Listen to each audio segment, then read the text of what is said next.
Berlatar di sebuah apartemen, cerita diawali dengan memperlihatkan seorang gadis bernama Mei yang terlihat depresi akibat peristiwa kelam yang menimpanya. Entah peristiwa macam apa itu, namun Mei benar-benar putus asa dan memilih bundir dengan cara melompat dari kamar apartemennya.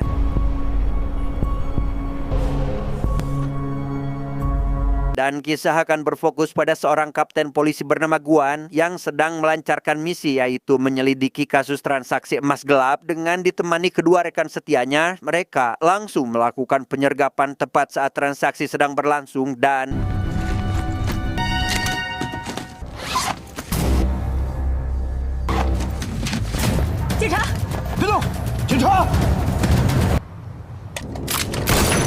ya, terjadilah baku tembak sengit antara tim Guan dengan mafia kelas kakap. Meski hanya beranggotakan 3 orang saja, Guan CS memiliki kemampuan atau skill mumpuni pun tentu dapat menangani masalah ini sehingga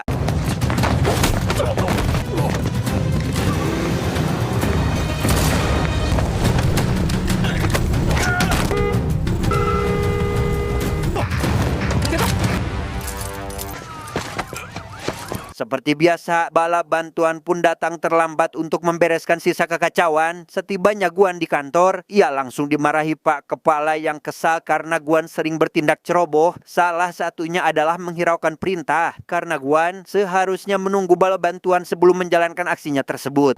刘姐，我还有事先走了，我不听你叨了。我话还没说完呢，谁让你走了？ Tanpa memperdulikan hal itu, Guan pun pamit pulang karena teringat jika hari ini adalah ulang tahun putrinya. Setibanya di rumah, ia mendapati kue ulang tahun sudah siap di meja makan karena si anak bernama Ling sudah menyiapkan semua itu. Sehingga sebagai permintaan maaf karena pulang terlambat, Guan pun langsung pergi ke dapur untuk membuatkan soto kesukaan putrinya. 行，你给我做份长寿面去。遵旨。 Karena sang istri sudah tiada, Guan selaku ayah pun juga menjalani peran selayaknya ibu bagi Ling dan selalu meluangkan waktu di sela pekerjaan. Untungnya, sang anak ikhlas menerima kenyataan itu dan mengerti pada situasi dan kondisi ayahnya itu. 但也算是我的一个愿望吧。 Keesokan harinya pihak kepolisian yang telah mengidentifikasi jasad Mei mengundang ayah kandung wanita tersebut untuk sedikitnya dimintai keterangan. Si ayah bernama Liu yang juga merupakan teman dekat Guan menjelaskan jika putrinya tidak mungkin melakukan bundir dan pasti ada alasannya jika itu memang dilakukan, mengingat kepribadian Mei yang selalu ceria dalam situasi apapun. 我们经过一系列的排查，现在可以完全确定你的女儿是自杀身亡。 Menurut hasil olah TKP, Guan pun memberitahu Liu bahwasannya kematian Mei adalah murni telah melakukan bundir karena dilihat dari riwayat chattingnya, Mei telah meminjam uang dari rentenir untuk membuka toko tato dan tepat hari ini adalah jadwal membayar hutang sehingga dapat diambil kesimpulan jika alasan Mei mengakhiri hidup adalah ingin terlepas dari kewajibannya itu.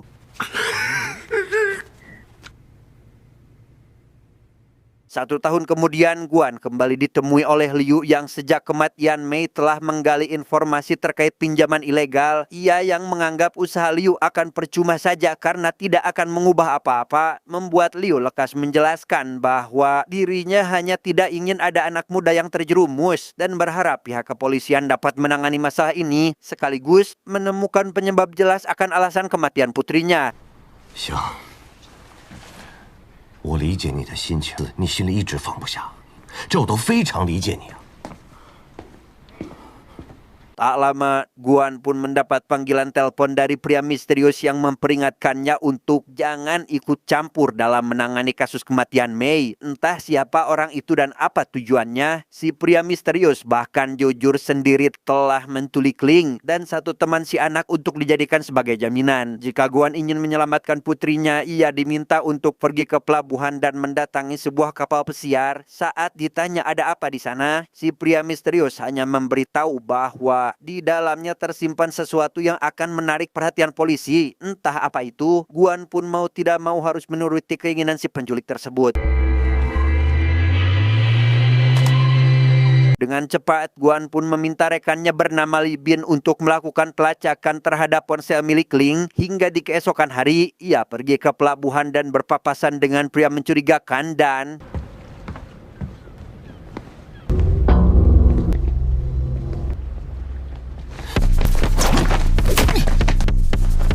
Ya, terjadilah baku hantam sengit antara mereka. Identitas Guan yang seolah diketahui merupakan polisi membuatnya penasaran dengan apa yang sebenarnya ada di tempat ini, sehingga ia langsung membrutal meski pada akhirnya si pria melarikan diri.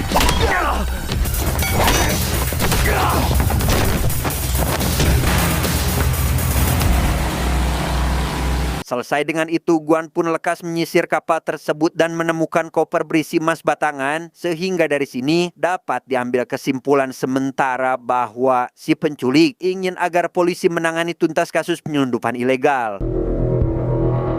Ling sendiri terlihat baru siuman dan mendapati dirinya sudah berada di sebuah pabrik terbengkalai. Setelah melepas lakban yang mengikat kedua tangan, ia pun membantu si teman bernama, kita panggil saja Yuli, yang terus saja menangis akibat ketakutan. Saat mencari jalan keluar, mereka dibuat hariwang saat menyadari bahwa si penculik datang, sehingga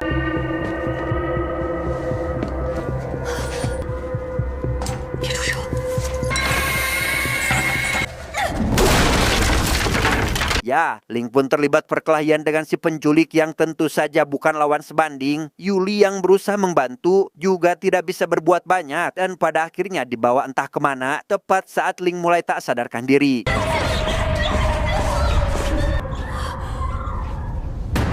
Kembali pada Guan, ia yang baru selesai memberi laporan seketika dihubungi Li Bin yang sudah melacak keberadaan ponsel milik Ling. Mendengar bahwa alamatnya adalah tempat tinggal Yu, ia pun dengan cepat pergi menemui pria itu dan menghubungi nomor ponsel Ling untuk memastikannya.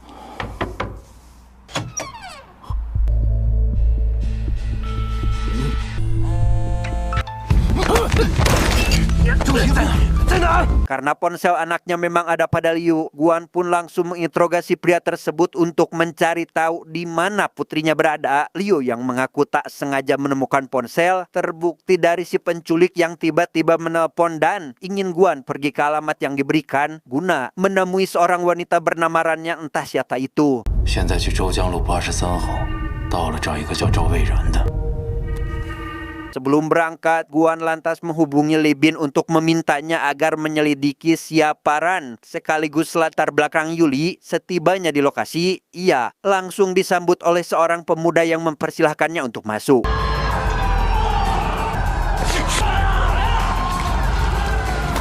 Ternyata Guan diarahkan ke sebuah sasana tarung ilegal yang dikelola oleh sosok Ran. Dengan berpura-pura sebagai petarung yang dikirim oleh wanita itu, ia pun diam-diam mengirimkan pesan agar polisi menggerebek tempat itu.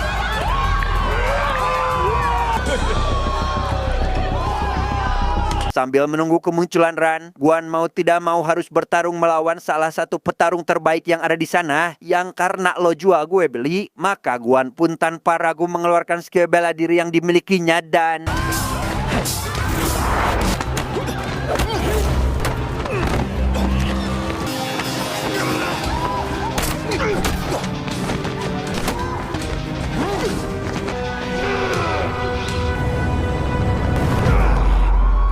di tengah pertarungan yang berlangsung alot, si wanita bernama Ran pun akhirnya muncul dengan ditemani si pengawal. Si pengawal yang ternyata adalah si pria yang ada di pelabuhan waktu itu tentu memberitahu Ran bahwasannya Guan adalah polisi dan menyarankannya untuk mereka pergi dari sana.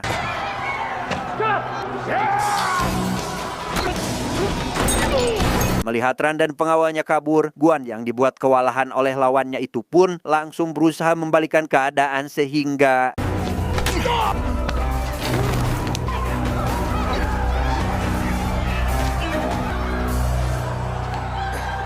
tepat setelah lawannya berhasil dikalahkan, pihak kepolisian pun datang dan langsung melakukan penggerebekan. Sementara yang lain mengamankan para pengunjung, Guan harus terlibat kejar-kejaran dengan Ran sampai akhirnya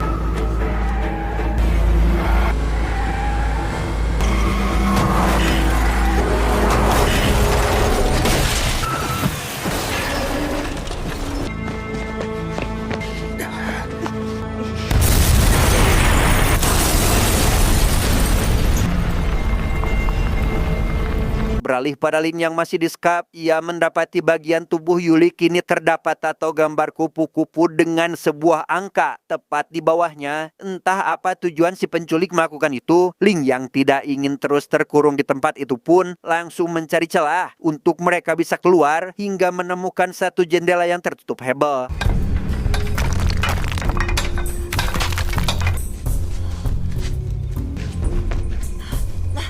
Setelah berhasil keluar itulah, si penculik kembali datang dan langsung menarik Yuli masuk ke dalam. Ling yang saat ini tidak bisa berbuat apa-apa, memilih pergi duluan untuk mencari pertolongan disusul oleh si penculik yang tentu saja melakukan pengejaran.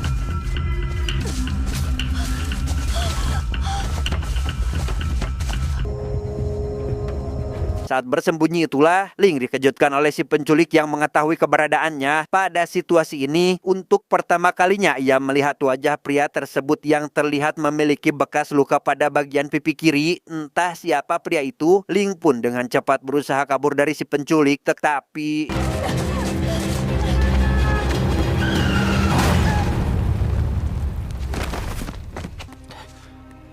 Guan yang mendapat kabar bahwa Ling sedang dirawat, senang sekaligus khawatir. Tentu ia rasakan karena takut kehilangan putrinya, yang karena dokter belum memberi izin untuk menjenguk. Guan pun disarankan Li Bin untuk pergi ke kantor polisi karena atasan sedang menunggu kehadirannya untuk mengikuti rapat. 找我们呢，你就放心吧。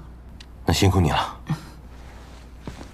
Sesampainya di kantor, Guan pun disambut oleh atasan yang memberitahukan kabar baik karena ada petunjuk baru dalam kasus penculikan ini, yang mana dalam rapat disebutkan bahwa Sanyaran mengelola situs judi online dan biasa melakukan pencucian uang dengan cara mendanai perusahaan pinjaman ilegal, termasuk merupakan dalang di balik transaksi emas yang sedang marak terjadi. Yang jadi kabar baiknya adalah si penculik seolah memberi petunjuk pada pihak kepolisian untuk membuka kasus lama yang masih belum terungkap, dan karena dugaan sementara penculik ini merupakan mantan dari sindikat kriminal itu, tugas mereka adalah menyelamatkan Yuli selaku sandera dan menangkap si pelaku. Dilihat dari hasil cocokologi sampel tanah yang terdapat pada sepatu Ling, dapat dipastikan jika lokasi keberadaannya adalah sebuah pabrik terbengkalai. 基于目前的情况，立即展开抓捕行动。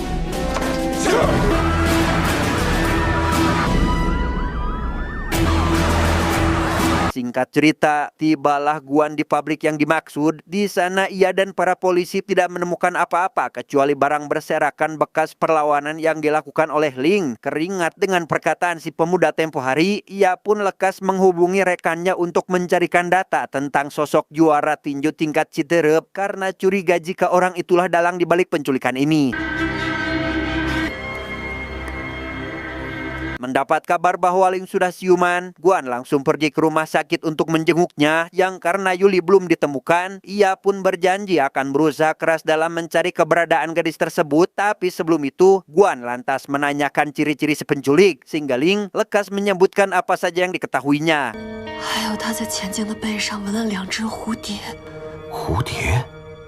还有一串数字0017。 Mendengar terkait tato angka yang ada pada tubuh Yuli, Guan pun jadi curiga jika itu bukanlah angka acak melainkan tanggal yang mendekati hari kematian Mei. Hingga tak lama, ia mendapat telepon dari rekannya yang sudah menemukan informasi terkait si petinju. Sehingga Guan pun langsung pergi untuk menemui orang itu. 你一定要尽全力救他。爸爸一定把他救出来。 Berlokasi di sebuah tempat pembuangan sampah, Guan pun mulai memeriksa area sekitar, yang ketika sedang lengah, muncul seseorang yang tiba-tiba saja menyerangnya dan...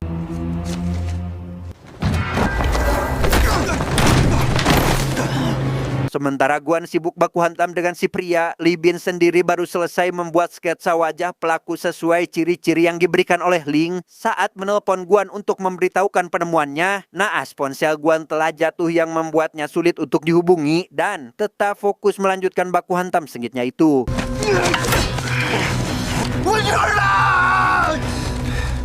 Di tengah pertarungan, si pria bernama Wang yang ternyata merupakan ayah kandung Yuli itu pun hanya salah paham terhadap Guan karena menganggapnya sebagai si penculik. Hingga tak lama, Guan mengangkat telepon dari Li Bin yang memberitahu bahwa bukan Wang lah pelakunya, yang membuat Guan sadar jika Wang memang benar-benar adalah ayah kandung dari si Yuli. 知道了。Saat dimintai keterangan itulah, Wang pun jujur bahwa alasannya ada di tempat ini adalah atas dasar perintah dari si penculik. Guan yang penasaran apakah Wang pernah menyinggung atau melakukan kesalahan pada orang lain membuat Wang lekas bercerita bahwa ia dulu mengelola bisnis pinjaman ilegal dan sempat terjadi konflik dengan Ran. Sejak hari itu, mungkin ada seseorang yang ingin balas dendam terhadapnya.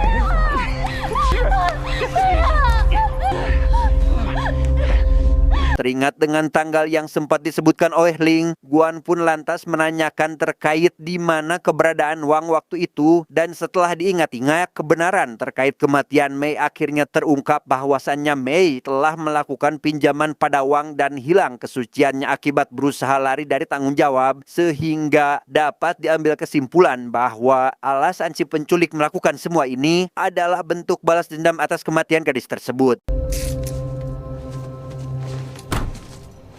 Mengetahui hal itu, Guan dengan cepat menelepon Li Bin dan menyuruhnya untuk menunjukkan sketsa wajah si pelaku pada Liu, bukan tanpa alasan. Jika Liu bukan pelakunya, bisa jadi dalang di balik ini semua adalah teman dekat Mei, dan Liu bisa saja mengenal dekat sosok itu.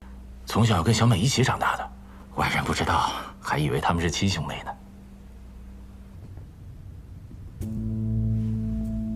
Sesuai dugaan, Liu ternyata memang mengenal pria itu karena merupakan tetangga sekaligus teman dekat Mei. Sejak kecil, Guan pun kembali memeriksa video yang dikirim si penculik dan merasa tak asing dengan lokasi Yuli disandra, di mana tempat itu adalah bekas pabrik limbah yang sudah lama terbengkalai. Tanpa buang waktu, Guan pun langsung pergi ke lokasi itu untuk memastikannya. Setibanya di sana, ia lekas masuk seorang diri sedangkan Wang dibiarkan tetap tinggal di dalam mobil. Tak butuh waktu lama, ia berhasil menemukannya, begitu pula si penculik yang telah memasangkan peledak pada tubuh Yuli. 赶快把人放了，把王勇给我带过来。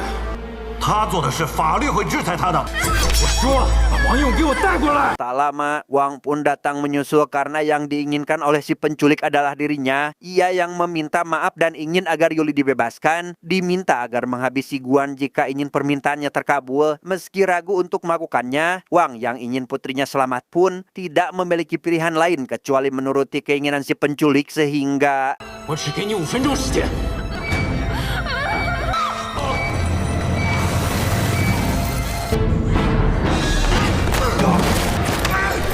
Untuk kedua kalinya, baku hantam sengit pun kembali terjadi di mana Guan kali ini cukup dibuat kewalahan. Tanpa sepengetahuan si penculik, mereka diam-diam menyusun rencana untuk mengalihkan perhatian. Sehingga tepat ketika si penculik turun untuk memastikan hasil akhir dari pertarungan, Guan pun dengan cepat menyerang si penculik dari arah samping dan...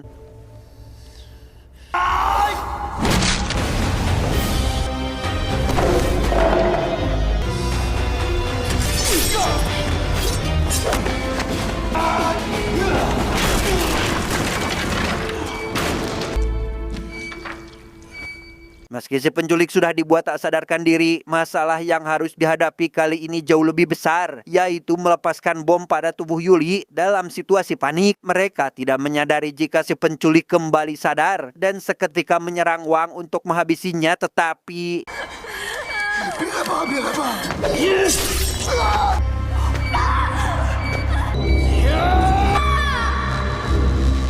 Dan ya, Guan pun menjadikan tubuhnya sebagai tameng untuk melindungi Wang. Bersamaan dengan reng-rengan polisi yang baru tiba di lokasi, ia pun lantas membujuk si penculik agar mengakhiri semua ini. Namun nasihatnya sama sekali tidak dipedulikan karena si penculik ingin salah satu di antara Wang dan Yuli mati. Sadar jika si penculik akan menekan tombol pemicu bomnya, Guan pun dengan cepat menendang pria itu dan berhasil menonaktifkan bom tepat waktu.